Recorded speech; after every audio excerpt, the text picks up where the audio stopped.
தொழிலமைச்சில் இதற்கான நிகழ்வு நடைபெற்றது. தொழிலமைச்சர் அனில் ஜாயந்த பெர்னாண்டோ உள்ளிட்ட பலர் இந்த நிகழ்வில் கலந்து கொண்டனர்.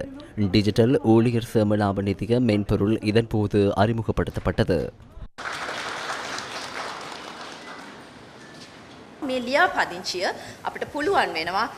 எந்த ஒரு அலுவலகத்துக்கும் செல்லாமல் நாம் பணிபுரியும் நிறுவனத்திலிருந்தே இந்த பணிகள் அனைத்தையும் செய்யும் இயலுமை இதனூடாக கிடைக்கிறது. இந்த கட்டமைப்பில் பதிவு செய்யப்பட்ட தரவுகளின் பிரகாரம் ஒருவர் ஒரு தடவை மாத்திரமே முற்பதிவு செய்ய முடியும். அதன் பின்னர் பதிவு செய்யப்பட்டவரின் தரவுகள் கட்டமைப்பில் உள்ளடக்கப்படும். இந்த கட்டமைப்பினூடாக பி கார்டு தானாகவே உருவாக்கப்படும். ஒருவருக்கு ஏதேனும் அசௌகரியம் ஏற்பட்டாலும் அவர் 20, 30 அல்லது 40 வருடங்கள் கழித்து தன்னுடைய சேமலாப நிதியை பெற்றுக்கொள்ள தயாராக போது அவரின் சகல தரவுகளும் குறித்த கட்டமைப்பில் அவ்வாறே சேமிக்கப்பட்டிருக்கும்.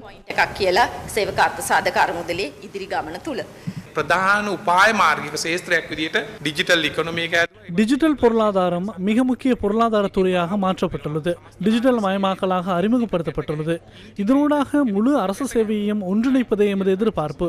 அனைத்து அரசு துறைகளையும் தனித்தனியாக நிகழ்நிலை கட்டமைப்பில் உள்வாங்கும் வகையிலான வேலை திட்டத்தை முன்னெடுத்துள்ளோம். அது பாரியதொரு பணி. அதற்கான திட்டத்தை தயாரித்துள்ளோம். அந்த திட்டத்தை ஒரே சந்தர்ப்பத்தில் நடைமுறைப்படுத்த முடியாது. ஊழியர் சேவலாப நிதிய உறுப்புரிமையை உற்பத்தி திறன் மிக்கதாக மாற்றுவதே இதன் பிரதான நோக்கமாகும். அந்த பணியை மேலும் விரிவுபடுத்தும் நோக்கில் இந்த வசதி ஏற்படுத்தப்பட்டுள்ளது.